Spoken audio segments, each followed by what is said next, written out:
6번 국제무역의 효과로 옳지 않은 것은, 우리가 국제무역을 생각을 할 때 국제무역이 발생하는 원인을 크게 두 가지로 생각할 수가 있습니다. 하나는 비교 우위에 의한 것이고, 하나는 규모의 경제와 제품 차별화에 의한 것입니다. 첫 번째, 비교 우위에 관한 것은 대표적으로 리카도와 헥쇼린 모형이 있습니다. 리카도 모형은 노동 생산성의 국가 간 차이에 의해서 비교 우위가 발생하고 그것에 의해 국제무역이 발생한다는 이론이고요. 헥쇼린 모형은 국가 간 요소 부존도의 차이에 의해서 비교 우위가 발생하여서 국제무역이 발생한다는 이론입니다. 그런데 이 두 이론은 서로 다른 산업 간에 이루어지는 무역을 산업 간 무역이라고 하는데, 이 산업 간 무역을 설명하는 이론으로 볼 수가 있습니다. 두 번째는 규모의 경제와 제품 차별에 의해서 무역이 발생한다고 보는 이론인데요. 위에서 본 이 리카도 모형과 헥쇼린 모형은 규모에 대한 보수 불변의 생산함수를 가정합니다. 하지만 크루그먼 모형이라고도 불리는 규모의 경제와 제품 차별에 관한 모형에서는 생산함수가 규모의 경제를 가지고 있다고 가정을 합니다.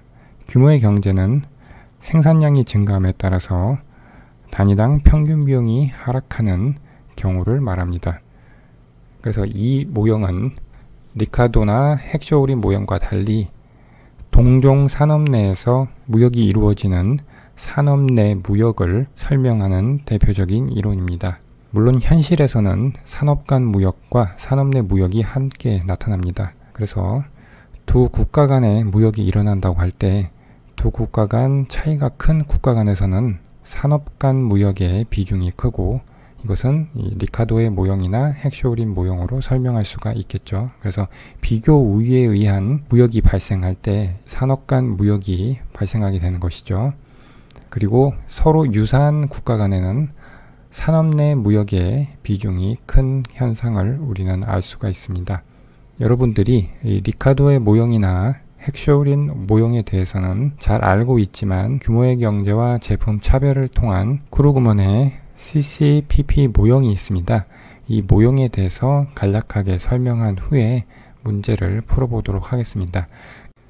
이것이 크루그먼의 CCPP 모형입니다. 먼저 모형의 가정을 살펴보겠습니다. 크루그먼은 독점적 경쟁 시장을 가정했습니다. 이 경제에는 규모의 경제가 존재하며, 따라서 불완전 경쟁 시장이 나타날 수밖에 없는 것이고, 각 개별 기업은 제품 차별화를 통해서 경쟁을 하고 있습니다. 독점적 경쟁 시장의 균형 조건은 두 가지 조건을 만족해야 됩니다. 하나는 잠재적 이윤이 0이라는 조건으로 가격과 장기 평균 비용 또는 평균 비용이 같아야 됩니다. 그리고 모든 시장의 이윤 극대화 조건인 한계 수입과 한계 비용이 같다는 조건, 이렇게 P는 AC, MR은 MC라는 두 조건이 만족되는 것이 독점적 경쟁 시장의 균형 조건이 되겠습니다. 이 시장에서 경쟁을 하는 개별 기업들은 다음과 같은 수요 함수를 가지고 있다고 가정을 합니다. 개별 기업의 판매량은 시장 전체의 판매량의 오른쪽 항이 곱해져 있는 모습입니다. 먼저 가격이 들어가 있는 항을 보겠습니다. 이 B는 가격에 대한 반응 정도를 나타내는 상수로 0보다 큰 값입니다. 개별 기업의 판매 가격을 P라고 하고 경쟁 기업들의 평균 가격을 P바라고 하면, 만약 개별 기업의 판매 가격이 경쟁 기업들의 평균 가격보다 높다면 이 기업의 수요는 하락하게 된다는 것을 보여주고 있습니다. 그리고 반대로 개별 기업의 판매 가격이 경쟁 기업들의 평균 가격보다 작다면 개별 기업의 판매량은 증가하는 모습을 보이게 되겠죠. 그리고 이 모형에서는 모든 기업들이 비용 구조가 같다는 대칭성을 가정하고 있습니다. 그래서 장기적으로는 개별 기업의 판매 가격은 경쟁 기업들의 평균 가격과 같게 되고, 그렇게 되면 이 항이 날아가게 되죠. 그러면 남는 것은 n분의 1만 남는데, 결국 개별 기업의 판매량은 시장 전체의 판매량을 기업들이 n분의 1로 나눠 갖는 모습이 된다는 것을 알 수가 있습니다. 마지막 가정은 기업의 비용 구조에 관한 가정입니다. 이 모형에서의 개별 기업은 비용 구조가 동일하다는 대칭성을 가정하고 있습니다. 그래서 대표적인 기업의 비용함수를 보면 고정비용과 변동비용의 합으로 이루어져 있습니다. 이 변동비용은 한계비용 곱하기 개별기업의 판매량이 되겠죠. 이 기업의 평균비용을 구하면 총비용을 판매량 Q로 나눠주면 되겠죠. 그러면 Q분의 F 더하기 한계비용이 되겠습니다. 이러한 가정하에서 CC 곡선과 PP 곡선을 도출해 보겠습니다. CC 곡선은 기업의 수와 평균비용 간의 관계를 나타내는 식입니다. 이것은 독점적 경쟁시장의 장기균형 조건 중 잠재적 이윤이 0이라는 조건에서 도출이 됩니다. 모형의 가정을 설명할 때 기업들은 대칭성을 가지니까 장기적으로는 개별 기업의 판매 가격이 결국 경쟁 기업들의 평균 가격과 같다고 말씀을 드렸습니다.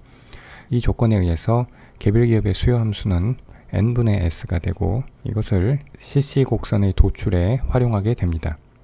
이 조건을 기업의 평균 비용 조건에다가 대입을 하면 CC 곡선이 도출되는데 개별 기업의 평균 비용은 결국 장기적으로는 P는 AC를 만족해야 되고 AC는 위에서 가정했듯이 Q분의 F 더하기 C인데 Q에 n분의 s를 대입을 합니다.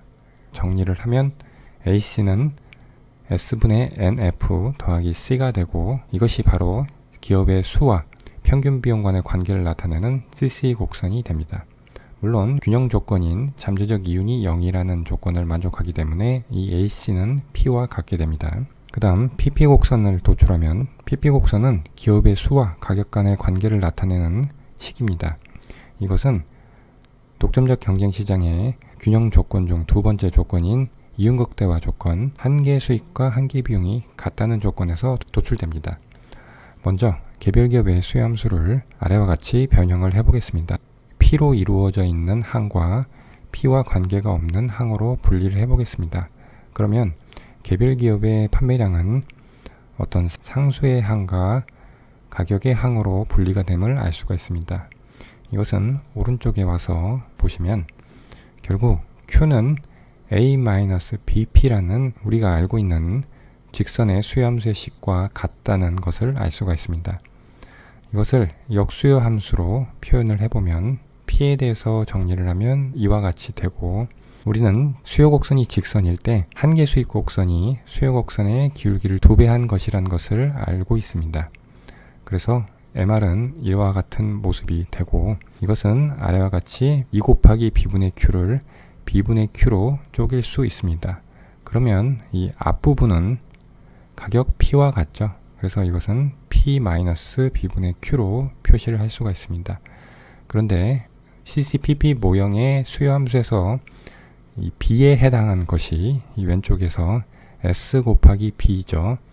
그래서 이 모형에서의 한계 수입 곡선은 P-SB분의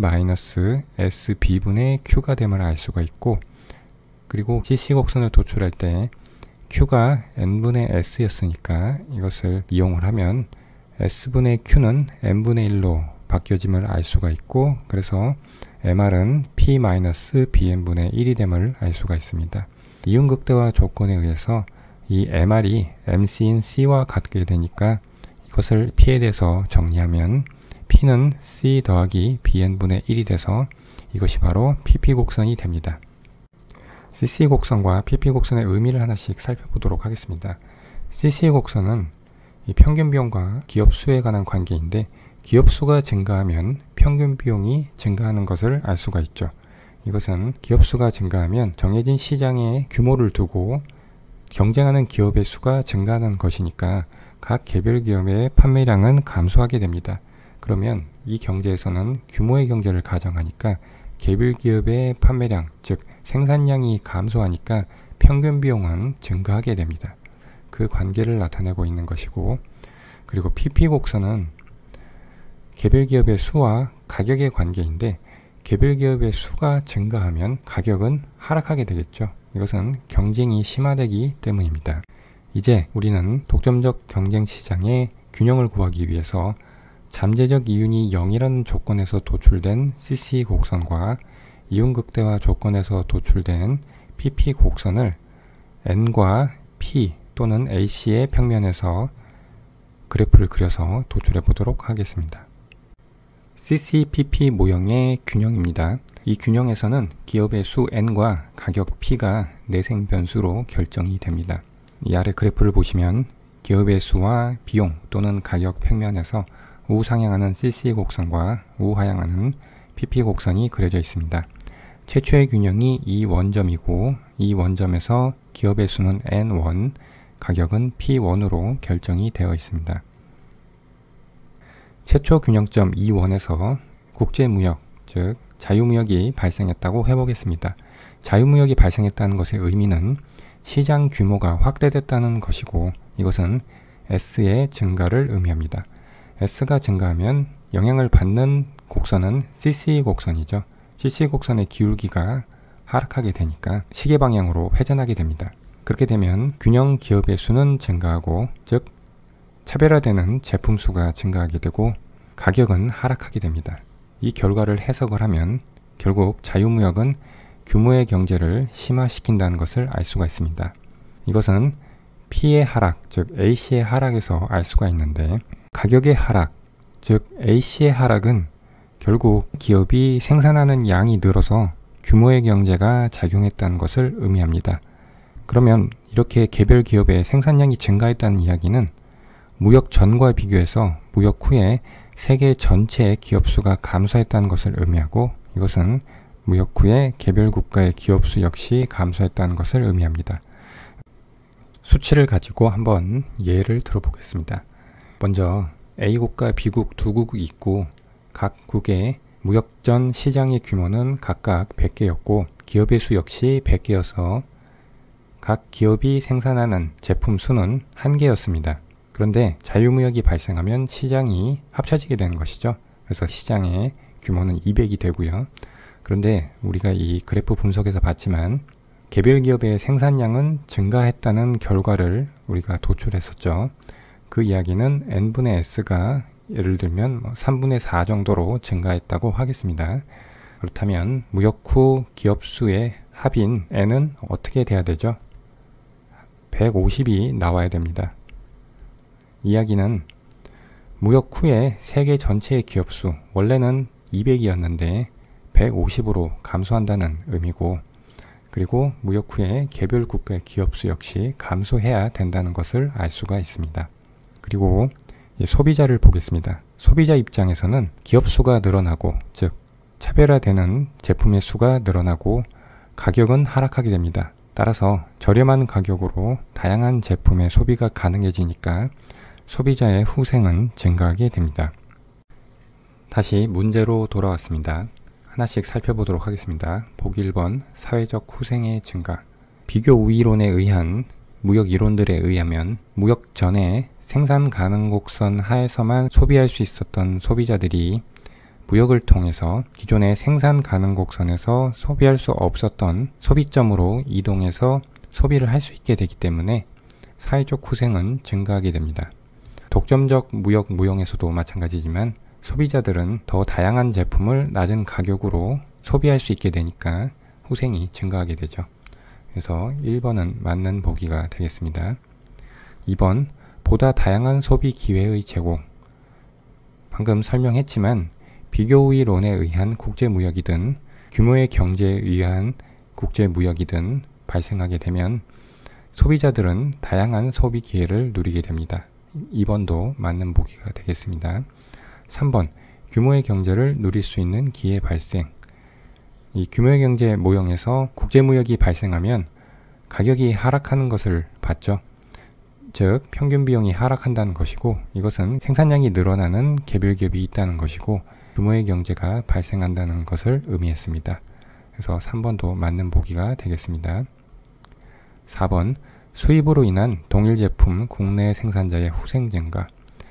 국제무역이 발생하면 더 저렴한 해외의 제품이 국내로 수입되므로 국내에 있는 수입 대체재를 생산하는 생산자는 타격을 입게 되겠죠. 그래서 이것은 후생이 증가가 아니라 후생이 감소가 되겠습니다. 따라서 이것이 틀린 보기가 되겠고요. 5번 경쟁의 촉진으로 국내 독과점 시장의 시장 실패 교정 가능. 국제무역이 일어나기 전에는 가격이 P1에서 형성이 되어 있었는데 국제무역을 통해서 시장 규모가 커짐에 따라서 해외의 제품이 수입돼서 국내 기업 제품들과 경쟁을 하게 되니까 소비자 입장에서 가격은 하락하고 제품 다양성은 늘어나는 결과를 봤죠.